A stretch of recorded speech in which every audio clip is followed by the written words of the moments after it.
धरती पर सबसे पहले हम जो वंचित वर्ग के लोग हैं, छूत वर्ग के लोग हैं, उनके लिए सबसे पहले जो सामाजिक कार्य शुरू किया वो इन दोनों महापुरुषों ने शुरू किया। और माता सावित्रीबाई फूले का इतना बड़ा योगदान महिलाओं के जीवन पर है।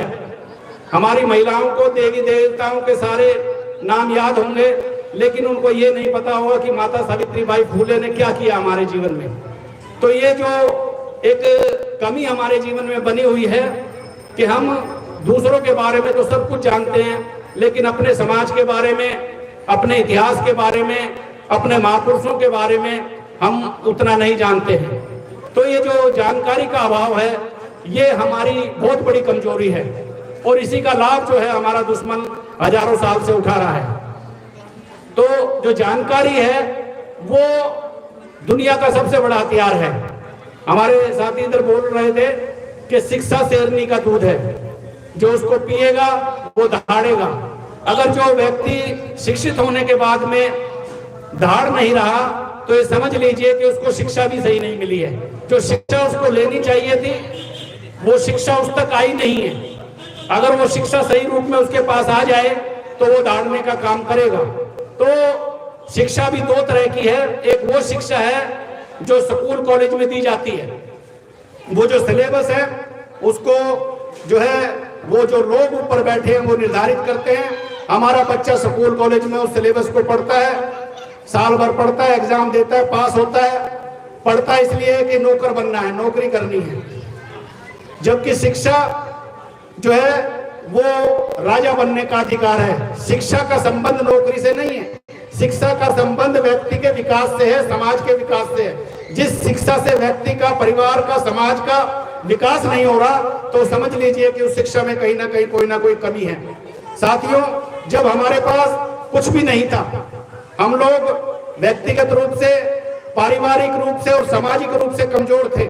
उस समय हमारे महापुरुषों ने, जो सामाजिक हमारे महापुरुष थे, उन्होंने सामाजिक संगठनों के माध्यम से आंदोलन चलाए, हमारी लड़ाई लड़ी, और सामाजिक लड़ाई के बलबूते पर हमें यहाँ का अधिकार मिले। कोई परिवार में रहकर या व्यक्तिगत रहकर हमारी तरक्की या विकास नहीं हुआ है कि किसी परिवार ने आगे बढ़ के पूरे समाज की लड़ाई लड़ ली हो और पूरे समाज का कल्याण कर दिया हो, या किसी व्यक्ति ने समाज को साथ में लिया, सामाजिक कार्य किया और समाज का संगठन बनाकर समाज से ताकत लेकर समाज को ताकत देने का काम किया। तो सामाजिक कार्यों का बहुत बड़ा योगदान है।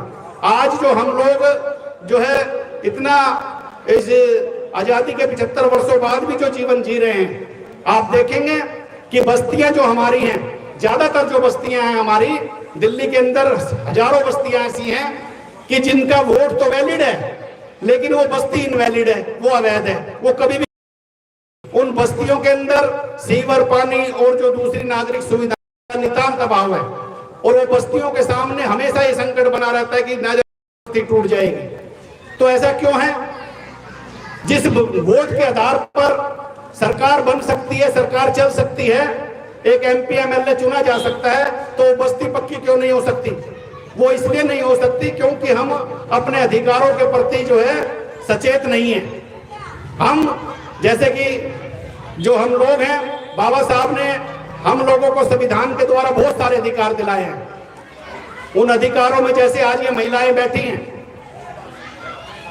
हमारे इन महिलाओं की जो स्थिति थी वो देखिए आप समाज में 1950 से पहले जब संविधान लागू नहीं था, हमारी जो दादी नानियां थी, पड़नानियां थी, क्या वो शिक्षित थी? क्या उनमें कोई MA PhD थी? नहीं थी। अगर वो हमारी दादी नानियां MA PhD होती, बड़ी बड़ी प्रोफेसर, टीचर या बड़ी बड़ी अफसर होती, तो आज हमारे समाज का नक्शा बदला हुआ होता। क्यों नहीं थी?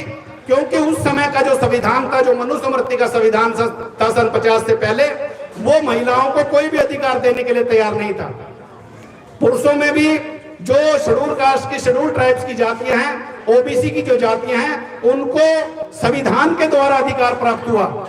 हमें जो शिक्षा का अधिकार, नौकरी का अधिकार, अच्छी हेल्थ का अधिकार, जमीन का अधिकार, वोट डालने का अधिकार, नेता बनने का अधिकार, अफसर बनने का अधिकार, जो भी हमें अधिकार मिले वो भारत के संविधान ने दिए हैं। और भारत के संविधान ने हमें बोलने का अधिकार दिया, भारत के संविधान ने हमें संगठन बनाने का अधिकार दिया। भारत का संविधान ये कहता है कि कोई भी व्यक्ति